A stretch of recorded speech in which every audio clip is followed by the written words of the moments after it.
Yo, what's up guys, it's Lun-Gi. So today we're going to be taking a look at some more technical play. So this time it will be Fire King against Blue Eyes White Dragon. And of course, just like the other technical play videos, we will be going second. Alright, so Blue Eyes starts. So for some reason with this match, I couldn't see the deck list and we can't see the hand. So we can only see whatever they play. Right, so they just go do like the normal blue eyes combo. So for whatever reason, I guess they want to keep whatever other cards in their hand. They discarded the Mausoleum of White, which I can't see their hand, so I can't really tell if that was a misplay or not. But they are able to do some things. So we just keep the Imperm because we want to turn off the Jet Dragon. Because once Jet Dragon is negated, we can actually destroy their stuff for free. Right, so it forces them to use the fusion. Okay, so they have the Veiler, which we know they had, but we have Kirin, so we just chain, destroy. And then we get our Sanctuary, we go for Ponyx. Okay, so they destroy. Right, only the Ponyx, because they don't want to trigger Kirin. Okay, so we destroy Kirin anyway. We chain block with Sacred in hand. Summon Sacred, summon Avatar, which will allow us to negate. Okay, so we negate, we just destroy Sacred. Okay, so they summon back the Jet Dragon. Okay, then we summon Big Guru Nix, and then we just go for Typhon because we want to get rid of the Synchro. Okay, so then they special summon Blue Eyes, so they summon the Maiden. Okay, then they pause their turn. Okay, so Ponyx comes back. Okay, so they have to get rid of the Typhon, otherwise they can't activate the effects of their high attack monsters. Okay, so we just negate Maiden. We don't want them making any more synchros, so they just make Tyrant, attack over, use its effect, summon back Jet. So since we have Avatar, we can chain block. Avatar chaining 1, Sacred chaining 2. So let's pause quickly. Right, so why did we go for Avatar chaining 1 and Sacred chaining 2? Because we knew they were going to negate Sacred anyways. So Avatar brings back Kirin, and then Kirin can, once it dies, it can actually bring back the Sacred. So typically that's what you want to do when you have something that can bring out the Sacred. You make the Sacred chaining 2, which will, they'll negate most likely. But then you can just summon Sacred anyway with the other like card that's like on the chain. So in this case it's Avatar bringing back the Kirin, who will die by battle or die in the end phase, and then Sacred will be able to be summoned that way. Okay, so we summon Kirin, they attack over it. Okay, we just summon Sacred, and we have to pop the Jet Dragon. Okay, alright, so we end our turn. They end their turn. Alright, so we add back the Ponyx. They want to destroy these two, so we say no. We protect by destroying the Sacred. Okay, so we activate Island. Okay, they chain to summon this one. We pop the Kirin, we chain Garunix. So again, we have to pop the Jet Dragon. And then we go Sacred. They negate the Sacred, which is fine. Normal summon Ponyx, we want to get Skyburn effect. Now we can actually pop the back row. They'll chain, which is also still fine. Okay, so we'll go for Avatar. Avatar summon back the other Garunix. And then this dies, brings back something. Doesn't really matter. We XC summon, we pop the board. Okay, we'll go battle phase, we attack, and then we can pop this in main phase 2. In phase 2, pop that. Right, so then they pause turn. Ponyx comes back. Okay, they go Maiden. Set this again, activate it again. Okay, get Maiden, sure. Right, Eyes of Blue, so they can equip. I don't know why they did this.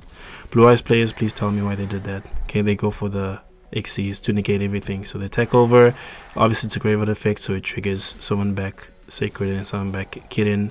Sacred effect, pop the Kirin on the field because we have no more in the deck. Summon Ponyx, summon Avatar, and pop True Light, which will pop their monster, I believe. Okay, alright, so they have to end their turn. So this is exactly like 8,000, but they're on 5k, so it's just GG. We just attack for game. So since this is game 3, we have the Onslaught, which we were siding in this deck, but I can't actually look at the list, so I can't remember exactly what's in here. But I'll show you just like the most recent like Viking list that we have that I've been working with. Right, so this is the most updated Viking list. Probably not the exact list that I was playing in that game. But anyways, we got triple Nibiru, You kind of have to play 3 Nibiru in 5 Kings, because something like Memento can easily like overwhelm you. So you need like, for the clapback you need Nibiru, so 3 Nibiru in the main deck. 1 Guronix, triple Sacred, triple Kirin, Avatar, 1 Avatar, triple Alconix, triple Ash, triple Ponix, triple Droll. The 1 talents, you need talents if they ash you to either check their hand or to like draw more cards. 4 pots, definitely need pots. Sometimes the pots can like conflict, like if you have like, you draw like both of them, but if your opponent stops the one with like ash or something, then you have the other one in that case. But otherwise, if like it resolves, then the other one is kind of useless, but you can just keep it for like the next turn. Double Skyburn, triple Sanctuary, and then the one island. Standard like Dinkabui ratios. Triple Impermanence, and then triple Dominus Impulse. Dominus Impulse can sometimes conflict with Nibiru, but you should just, if you have both of them, you can just like wait until the right time and then slap them with the Nibiru, and then if they have like something else, then you can just hit that with Impulse. I kind of feel like that's maybe the best way to like do it. And then the extra deck, 1 Typhon, triple Eternity, 1 Ambler Whale. It's very nice to like end on, because it gives you like an extra pop from the graveyard, and can revive like a fire, like I don't know, Doolittle Chimera or something, a fireling monster, or even Little Knight if you don't have Princess on the field. Triple Princess, 1 Dark, you need this for dark decks, and then you can use Anima as your dark to go into it. 1 Hita, against like Mitsu, you can summon their ritual, and then you can use the ritual to negate their stuff, or you can use the rituals like trigger effect, because I think it's on special summon, so you just blow their monsters with their ritual. So very nice against Mitsu. Alright, so we have Hita, and then double SP. SP is very important for like banishing stuff, because this is like a destroy deck, so some decks are like resilient to destruction, so you definitely need the Little Knight. You know, sometimes I play like a Dingirsu in the extra deck as well. So I guess if you want to go for like 2 Princess instead of 3, you can have like a Ding. Or if you don't want to play this, because instead of going into this, you can go into Doolittle Chimera, because it can add back your Kirin or your Ash Blossom from the graveyard if it gets destroyed, and you can revive it with Avatar, so you can keep on using it. Having like Dingirsu for non-targeting removal.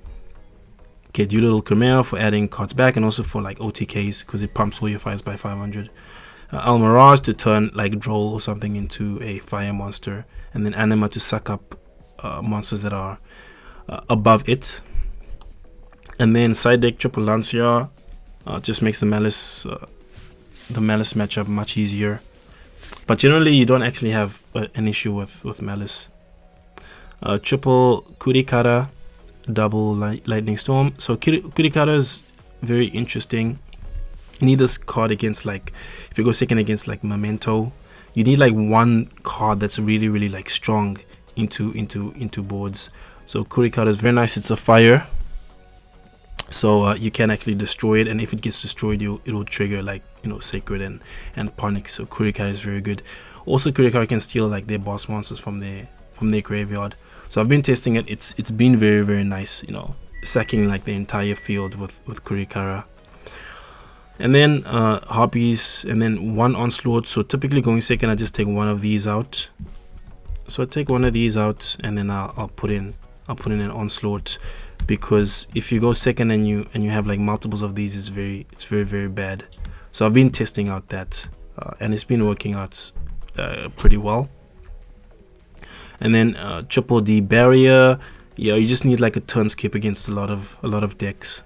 So against like Mitsurizio, you can just force him to only play with 1 of the engines, because Viking can actually beat Mitsu like pretty easily.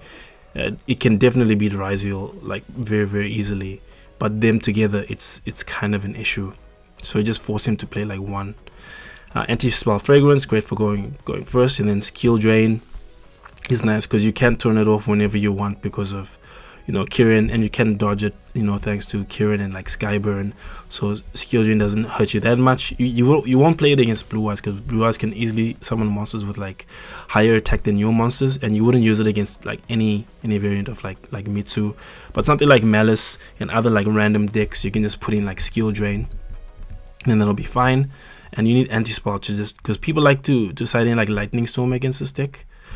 Lightning Storm is kind of okay, but if they draw you and then they have like Lightning Storm for like your back row, it can be really annoying.